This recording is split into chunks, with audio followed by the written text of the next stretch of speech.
It is a beautiful day out here in the garden.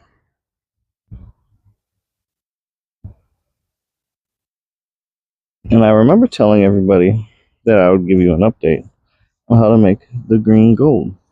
So first I go around my yard and I pick out all the dandelions because they still in active flower. Anything that's flowering has lots of potassium, magnesium, all the things that all the other flowers are going to need, right? And then, some banana peels. And the rest of it is just grass clippings to add lots of nitrogen. And then water, and then I'm using a pot base for a cover. And you're gonna fill it with water all the way up to the top, and then mix it up every couple days. It's gonna be really, really hot in the next couple days here, so it's gonna be perfect weather to mix up a good batch of some green gold. So you take you some water. Like I said, you just fill it up all the way up. I might even get some more grass clippings to add into here.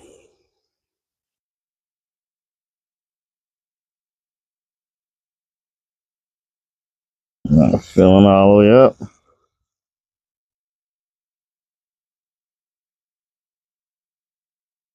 So now that the bucket is completely full, every so often, I say twice a day, you want to go in, you want to take what's at the bottom of the bucket and bring it to the top.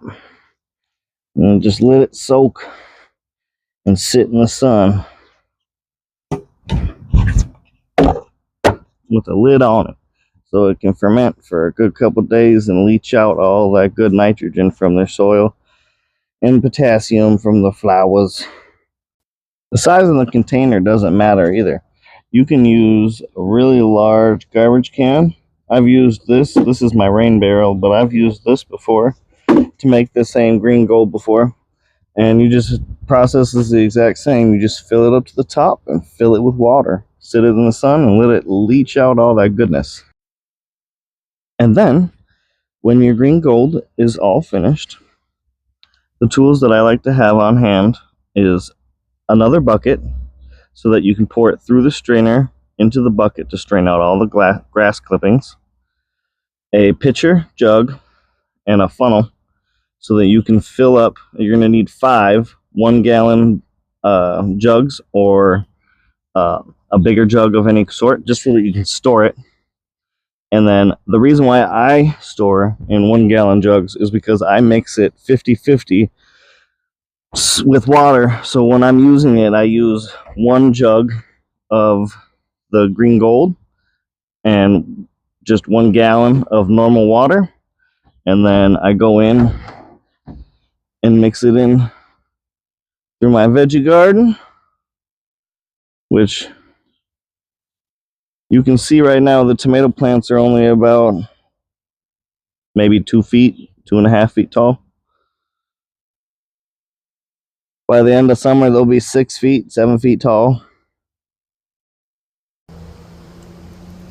After day 1 of it sitting out, I just mixed it up. You get all them bubbles starting to come out. She's working. Now you can see how the grass is turning a real light color as all of the nitrogen and all of the everything else is soaking out. You can see the water is now green. It's probably got at least another day or so.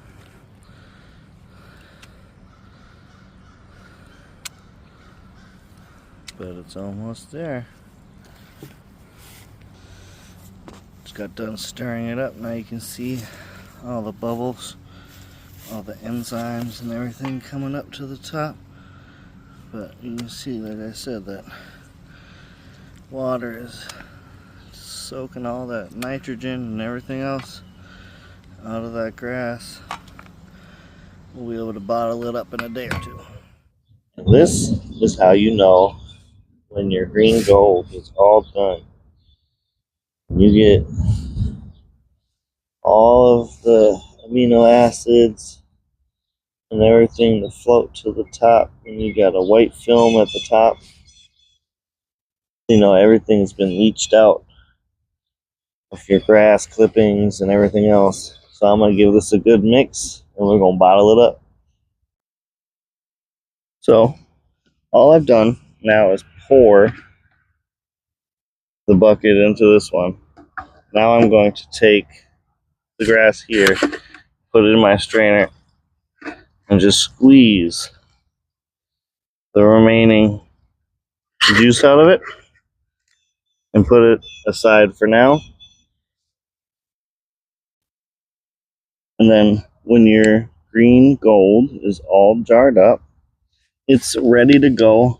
Be mixed 50-50 with regular hose water and be mixed and poured into your garden. I just leave my grass clippings out and let them soak in the sun and dry out for about a day or two, and then they're good to go with your regular yard waste. And that's how I make my green gold to feed the vegetable garden. Thanks for tuning in. Have a marvelous day.